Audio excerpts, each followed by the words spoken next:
तेजस्वी यादव में तो इतना कलेजा है कि उन्होंने खुलकर जनता को बताया। पूछ रहा अरे खुलकर बताया कि मैं 9वीं फेल हूँ, इसलिए नहीं पढ़ा कि मैं क्रिकेटर था, मैं खिलाड़ी था, स्पष्ट कर दिया। लेकिन इस देश में बहुतों ऊंचे पोस्ट पर बैठे हुए हैं जो बीए मैट्रिक भी पास नहीं हैं, फर्जी डिग्री लोग प्रस्तुत जनता के बीच में किए हैं। अमित शाह का बेटा जय शाह वो कब क्रिकेट खेला जो आज आईसीसी का चेयरमैन बन गया? हमको प्रशांत किशोर जवाब दे दे, जय शाह पर जवाब दे दे। वो कौन हिमाचल का जो दाढ़ी वाला क्या नाम है, भाजपा का सांसद है, मंत्रियों रहा है, अब बीसीसीआई का भी रहा है सेक्रेटरी, कौन ठाकुर है, अनुराग ठाकुर, वो किसका बेटा है? आए इस पर उंगली नहीं उठाएगा। दलित पिछड़ा का बेटा, बाप अगर मुख्यमंत्री रहा, बाप विधायक रहा, उसका बेटा अगर विधायक बन गया तो उंगली उठाता है कि वो अपने बेटा को आगे कर दिया।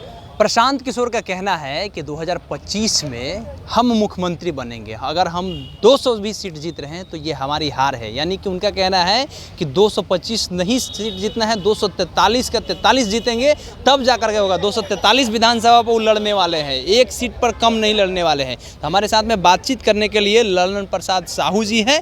हमेशा से ये बेबाकी से अपनी बातों को रखते हैं, चाहे मनुवादी व्यवस्था की बातें हो, चाहे ब्राह्मणवादी व्यवस्था की बातें हो। तो जानना है आपसे कि क्या प्रशांत किशोर पांडे जो बातें कह रहे हैं उसको आप कैसे देख रहे हैं? हल्के में देख रहे हैं या सोच रहे हैं कि भाई अब इस बार बिहार में?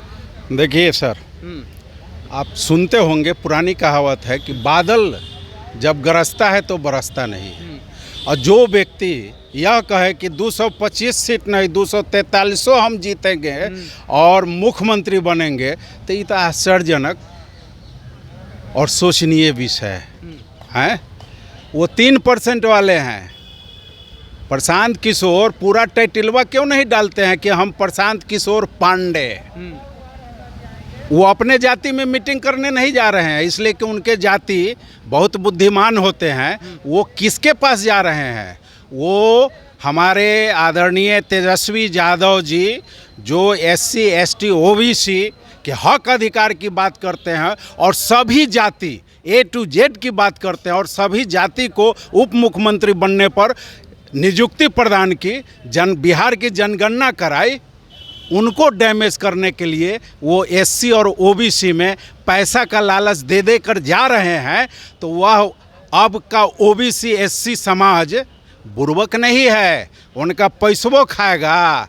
उनको सुनिए ना, वो कह रहे हैं कि तेजस्वी यादव की क्या क्रेडिबिलिटी है, तेजस्वी यादव क्या है, लालू यादव के लड़का के अलावा उनके पास में और क्या है बताइए जरा। वो लालू यादव के लड़का है और उनका बना बनाया, उनके पिताजी ने एक दुकान बनाया राष्ट्रीय जनता दल, उसके आज के समय में ऑनर हो गए हैं। बाकी उनके पास में कुछ है नहीं। 9वां पास आदमी क्या बिहार का विकास करेगा? सुन लीजिए, इस देश में सामाजिक परिवर्तन जो भी किए हैं वो हमारी सावित्री बाई फूले हों शिक्षा के क्षेत्र में, महात्मा फूले हों शिक्षा के क्षेत्र में, छत्रपति साहू जी महाराज हों, या जो भी हमारे OBC SC ST समाज के जो सामाजिक परिवर्तन किए हैं, उनके पास कोई डिग्री नहीं था।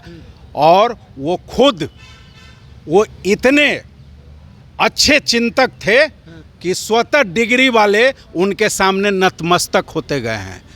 समझे? डिग्री लेने से योग्यता नहीं होता है, प्रैक्टिकली जिसके पास योग्यता है वो होता है। तो आदरणीय तेजस्वी यादव, आदरणीय लालू जी, आदरणीय राबड़ी जी जो मुख्यमंत्री बिहार के रहे, उनके पुत्र हैं, तो उनको तो सत्ता चलाने का खुद प्रैक्टिकल अनुभव है। अच्छा।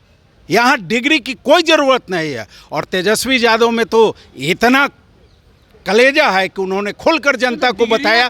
पूछ रहा अरे खुलकर बताया कि मैं 9वीं फेल हूँ, इसलिए नहीं पढ़ा कि मैं क्रिकेटर था, मैं खिलाड़ी था, स्पष्ट कर दिया। लेकिन इस देश में बहुतों ऊंचे पोस्ट पर बैठे हुए हैं जो बीए मैट्रिक भी पास नहीं हैं, फर्जी डिग्री लोग प्रस्तुत जनता के बीच में किए हैं। अमित शाह का बेटा जय शाह वो कब क्रिकेट खेला जो आज आईसीसी का चेयरमैन बन गया? हमको प्रशांत किशोर जवाब दे दे, जैसा पर जवाब दे। वो कौन हिमाचल का जो दाढ़ी वाला क्या नाम है, भाजपा का सांसद है, मंत्रियों रहा है, अब बीसीसीआई का भी रहा है सेक्रेटरी, कौन ठाकुर है, अनुराग ठाकुर, वो किसका बेटा है? उस पर नहीं पूछते हैं क्वेश्चन। वो धूमल सिंह का बेटा है। धूमल सिंह कौन? मुख्यमंत्री हैं। उसके बाद आपको राजनाथ सिंह का बेटा पंकज सिंह, ये कौन है? आए, इस पर उंगली नहीं उठाएगा। और दलित पिछड़ा का बेटा, बाप अगर मुख्यमंत्री रहा, बाप विधायक रहा, उसका बेटा अगर विधायक बन गया तो उंगली उठाता है कि वो अपने बेटा को आगे कर दिया। क्यों नहीं आगे करेगा? ना वो ये बात नहीं कह रहे हैं। वो कह रहे हैं कि तेजस्वी यादव के पास में कोई भी विजन नहीं है, काम कैसे करेंगे, इनके पास विजन ही नहीं है। विजन भैया नहीं है तो 17 महीना के लिए नीतीश जी के साथ जब गठबंधन की सरकार बनी तो नीतीश जी आज तक एक नियुक्ति पत्र बेरोजगारों को नहीं दिए, और 2.5 लाख नियुक्ति पत्र गांधी मैदान में किसके कहने पर बांटा गया? और तेजस्वी यादव के कहने पर। बिहार में जातीय जनगणना किसके कहने पर किया गया? तेजस्वी यादव के कहने पर। विजन कैसे नहीं है?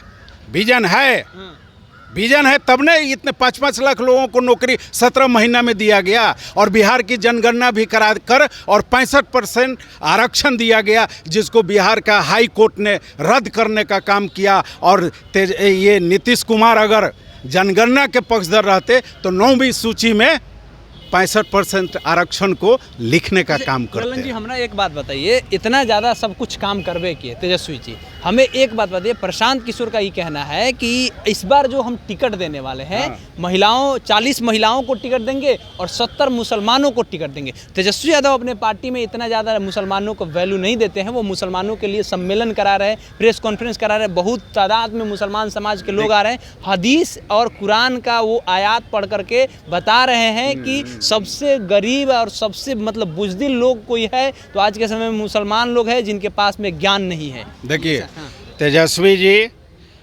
आदरणीय लालू यादव जितना हिस्सेदारी सभी को दिया उतना हिस्सेदारी 2025 में देने जा रहे हैं, और इस देश का, इस राज्य का सारा SC OBC समाज एक कतार में कतारबद्ध हो चुका है तेजस्वी को मुख्यमंत्री बनाने के लिए। वो क्यों ना 100 मुस्लिम को टिकट दे दे, प्रशांत किशोर, उससे कोई फर्क नहीं पड़ने वाला है।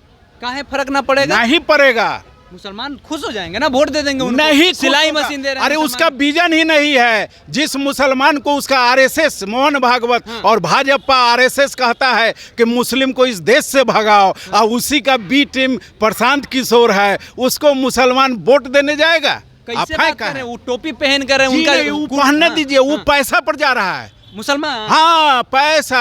अरे भैया हमको भी ऑफर हो रहा है, आपको हमको भी एक प्रशांत किशोर नहीं, एक उनके टीम का लोग जो ब्राह्मण है, मेरे क्षेत्र के हैं, भैया आप आ जाइए, सब कुछ आपको कर दिया जाएगा। क्या सब कुछ? अब वही सब कुछ का, और समझ लीजिए क्या कर दिया जाएगा। आपको लग रहा है कि 2025 का जो चुनाव होने वाला है, इसमें जो चीज़ें होने वाली है, प्रशांत किशोर के आने से जो साइड इफेक्ट होगा, तेजस्वी यादव अपने आप को लूज हो जाएंगे, जदयू लूज हो जाएगा, भाजपा लूज हो जाएगा, तो प्रशांत किशोर अपने आप को 10-20 विधायक भी जिता लेंगे? नहीं होने जा रहा है। नहीं होने जा रहा है। निर्दलीय अगर कोई इक्का दुक्का जीतेगा तो उन निर्दलीयों को प्रशांत किशोर कहेगा कि ये मेरा है, इसलिए कि उसका MLC वाला में किया। अब सुन लीजिए, वो कहेगा यही कि ये मेरा है।